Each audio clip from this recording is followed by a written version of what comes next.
Great to see you, pal. How's the body feeling? You know, we're in week 14 now. You've come straight out of your college senior year, right into the off-season workouts, right into training camp, right into a full season. Right. How's the body? How do you feel, CJ?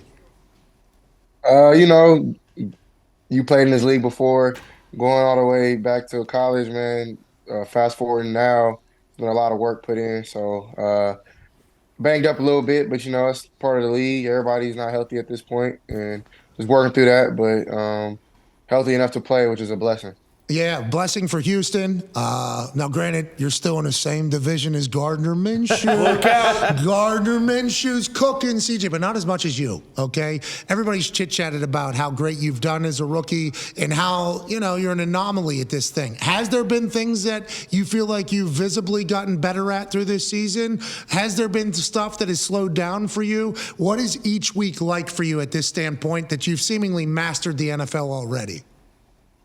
Yeah, I mean, it's been a blessing to have it look so easy, but this league is very challenging.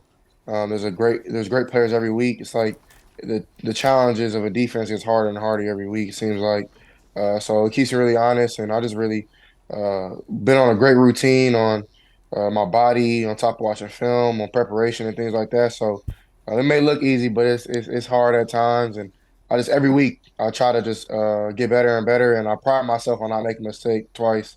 And I feel like I've done a decent job of that, and just trying to keep that going, and just really lock into something special that's going on, and keep building that.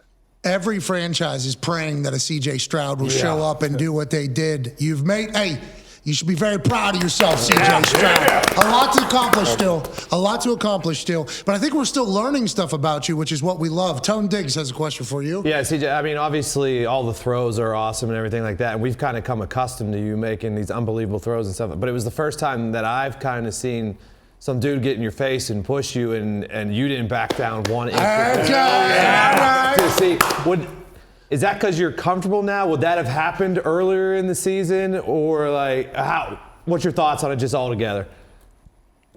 Yeah, I mean, I really haven't had an opportunity to really stick up for myself here. Like, it's been a lot of respect on both sides of the ball.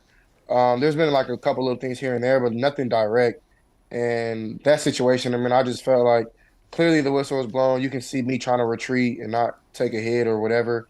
Usually I'll dirt the ball in that situation, but there was really no one to dirt it to. I should have probably did it anyways because we were in an empty formation. But, I mean, I feel like, yeah, I'm become more comfortable, and I've been able to hold my composure and keep real calm, cool, and collective. But that situation, I just felt like it was necessary. And honestly, I'm glad because I was finna throw the ball at him.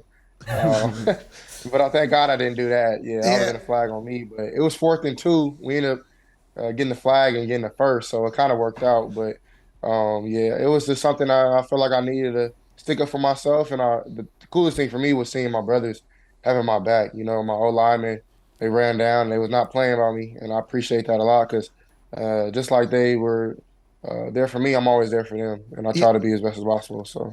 Yeah, you learn a lot about each other in those moments, and the rest of your team learned a lot about you in that moment too. You know, like quarterback, kicker, punter, similar situation. Mm-hmm. You're not scared to get into a fight. The rest of the locker room's like, did you see? Yes. Did you see? That's a big deal. Obviously, I'm not speaking out of pocket here, but like, it feels like you and that Texans organization and team is like the perfect fit. Does it feel that way for you as well at this point? Yes, sir. Yeah. And the thing that's been so cool with that is it was all natural. You know, it wasn't like me forcing myself upon them forcing themselves upon me. It was just really natural on everything that we built relationship wise. Just trust. You know, I think for me that was something that was really big was coming in and being a leader. But I wanted it to be earned more than given, and you can tell how much that my teammates love me. You can tell how much I love them, and it's been a blessing to be able to grow something special so far. But definitely got to keep it going, and we can really do something special this year, I feel. So that's definitely a first step. Yeah, if a rookie quarterback top 2 pick sticks his face into an outside linebacker's face. Yeah. I'm thinking that's going to be beloved in the locker room. D-Bud has a question for you. Yeah, CJ, when your teammates and your draft classmates as well, you know, obviously a great win, but a big loss with losing Tank Dell for the rest of this season. Who's going to step up in his absence that maybe the public doesn't know about quite yet? Yeah, it's been actually hard to work, hard to like really speak about it still. In those type of moments, you want to go back and really just like, dang, the play before that, we should have just did this or did that to not Yep. let that happen.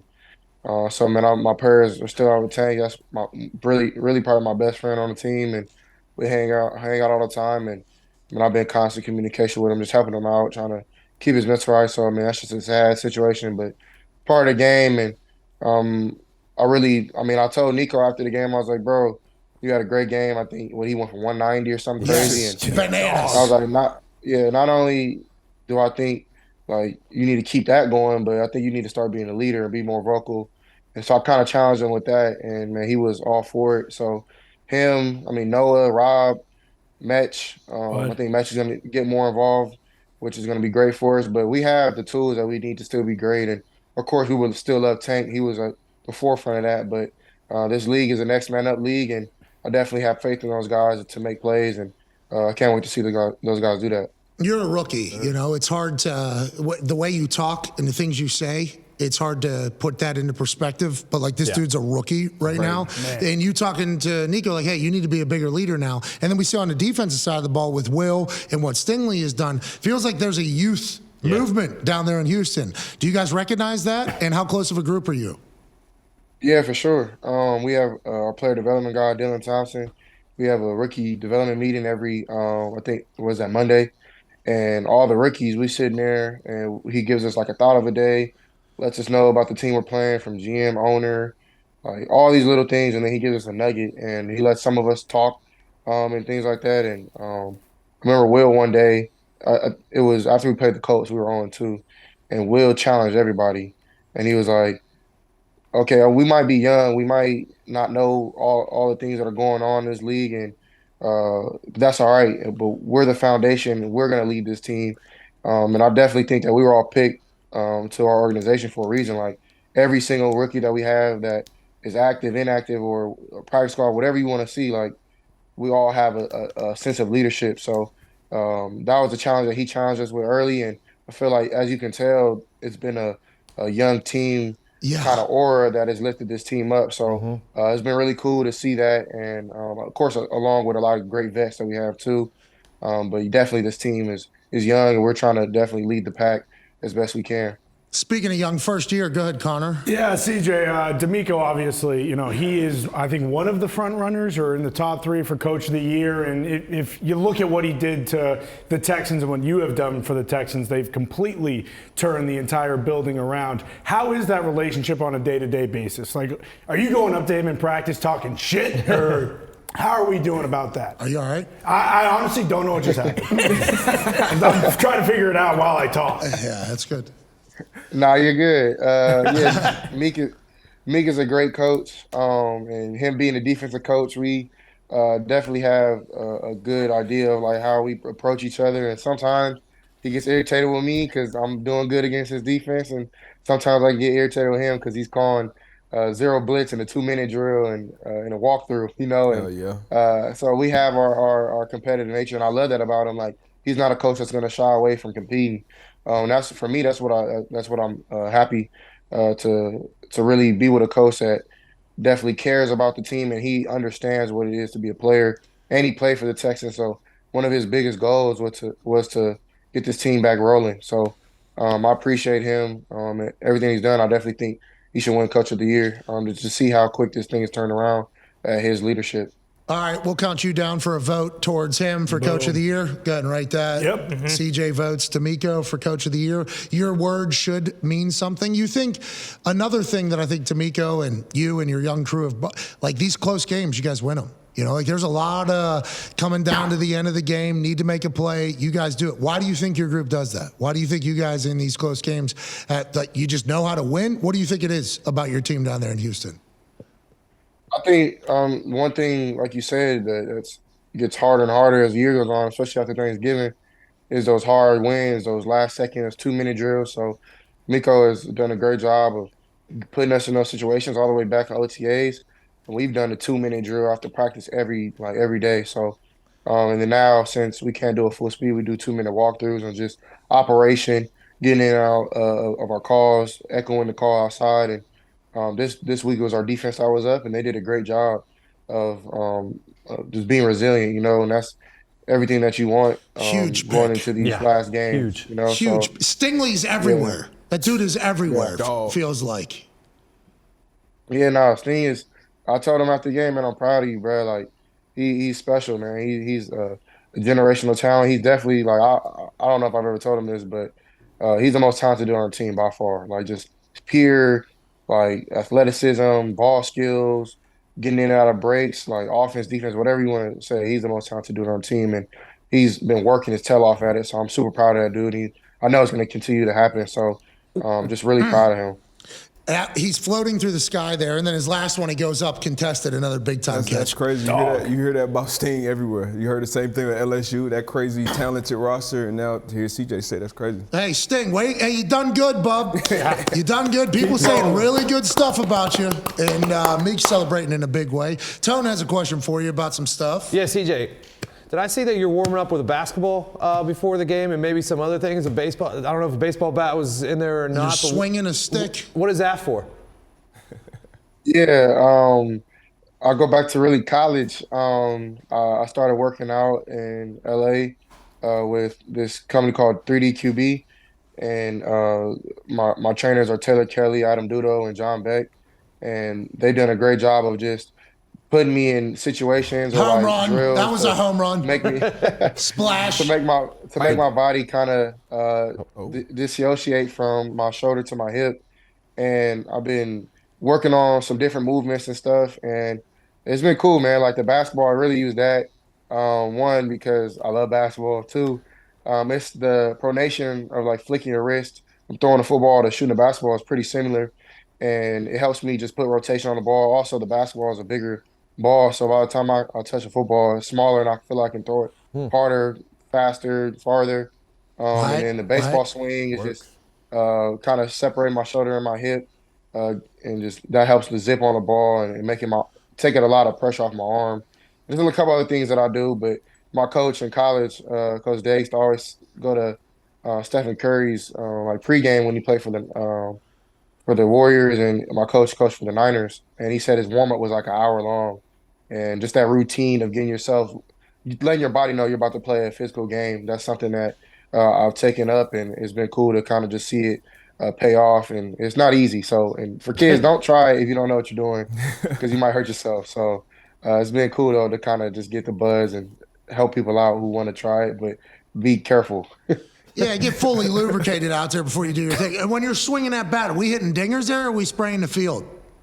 We hitting dingers. Yeah, we ain't Squash the buzz. It's a golf thing, but I use it as like I feel like a football throw is more of like a baseball swing. Like setting your front foot, not overstriding, and rotating your hips. So a lot of it kind of has to do with baseball in a sense too. Let's talk about your throwing. You had a throw a couple weeks ago that didn't count. Oh, holy hell. You know what I'm talking about. Is that the furthest you've ever thrown a football? That was one of the most absurd things I've ever seen. We actually ran the highlight of it the next day. First time we've ever gone, no, this play didn't count. But look at this. That was bananas. That's just in there all the time. Yeah. That's in there? Yeah, I feel like I think I can throw it farther, to be honest. I left it. Yeah, now that I'm thinking about it, it did look short. Yeah. Kind of floated at the end of it. Yeah. 65 yards. Was it that far? Well, No. it's a shame that it didn't count because I don't think it was a penalty. But we're 3rd and 20, and they just don't want us to get nothing. So it is what it is. We'll try to make that play happen again. But no, it was pretty cool. But I definitely think I can throw it farther. Okay, well, can't wait to see that. And you've said on the record so many times that refs have a hard job. Yep. You know, they're not going to get it right, and you appreciate them. But you're right. We agree. That was not a penalty. That was bullshit. Ty has a question for you, CJ. Yeah, CJ, we just had Aaron Rodgers in here, and he was basically saying how, we shouldn't be so quick to either crown a guy or basically say, like, hey, this guy stinks. And he said a lot of times in the NFL, when you're young, like the development from your first year to your second year and then from your second year to your third year is massive, and you might be a completely different guy. But with you this year, when you come in and you just hit the ground running like that, and you've been incredible, like, do you notice your development week over week, like, as the season progresses? Like, is there any time, like, for instance, last week, where, like, you're either reading a defense or you make a throw and you're kind of mentally saying, like, oh, that's something that I wouldn't have necessarily been able to do or wouldn't have seen like in the first week of the season, but like you can kind of jot down like these different benchmarks and like progression that you've had because you've been playing so well this year. Yeah, most definitely. I feel Aaron hit it on the nail. There's a type of progress that you need to see every week. And for me, like I said before, I hate making mistakes twice. So there's a ton of mental bookmarks that I put on defenses, teams, and this is a players-led league, and players make plays. So more than like scheme, of course, scheme is very important. You got to know coverage. You have to know what kind of play you're running against a bad look or a great look. At the same time, you got to know who you're playing against. So I've been just jotting down notes and stuff on how certain players play because, I mean, it's really different. Like you can play an aggressive safety like Jesse Bates one week, and then you can play a conservative safety the next. So there's been a lot of progress. And I think, like, even as a team, you look at when we play the Ravens week 1 to now, we're a completely opposite team. And I just think that's the testament to hard work and not only on the field, but preparation and things like that. So for me, I know this is just the beginning. And I've said this before, and they'll hate me this. I mean, they'll love me this week, but they'll hate me the next. And that's one of the we realest love things you. ever. Yeah. Always. Love you, Yeah, y'all CJ. do, No matter what. but Yeah, the world y'all will do. turn their back quick. So I understand that. And for me, that's not what I do it for. I do it for the glory of God and to see my teammates happy and smile, and for the Texans fans because it means more, and I can't wait to see the progression keep going and to get better and better in year 2, year 3, year 4. And it's a lot of exciting things that are going to come. And let's fill up that stadium. Yeah. That's right. Let's fill up that stadium, CJ. You know, hey, you don't know this because you were probably in junior high at the time. But whenever J.J. Watt, who might be playing for you guys again this year, it sounds like, the way he's been talking on our show, when J.J. and them were rolling down there, that stadium was the loudest in the entire league. I mean, the Texans fans, in my eyes, are some of the best in the NFL whenever they got it with you guys. I'm excited to see the train that this entire thing becomes. And I think the more I hear you talk, the more I think of like how perfect of a front man you are for a team and an organization. And then we learned about your cause, your cleats this weekend, which is another massive piece, I think, to your entire story. We're lucky to learn about you, CJ. That's just the NFL world is very lucky for you. The football world as a whole is lucky for you. And I know that the prison reform is a massive thing in your life because of what has happened to your father. Just keep going, dude. You know what I mean? We appreciate the hell out of you. We genuinely do. You need to hear Appreciate that. Thank you you, need to man. hear that from us. You need to hear that from us for real. Thank you, man. That means a lot. I appreciate that. Yeah, now granted, Colts 2 times a year. I knew it was coming. Yeah, 17-game season. Maybe these NBA guys, Yeah. Take 15. they're taking 12 games off. Take a couple. For the good of your career, I want to see you play 20, 30 years. Exactly. The playoffs. 2 games off each year against the Colts. Look at us. Play Low take management. What are you thinking? You're Not hooping. happening. Not happening. I'm playing against the Colts. They're a great team, though, man. They're doing a lot of special things. I like Shane. He's a good coach. I met him throughout the combine and everything. He's a great coach, and I think Gardner's playing really good football. So that's a matchup waiting to happen, but it's some weeks ahead.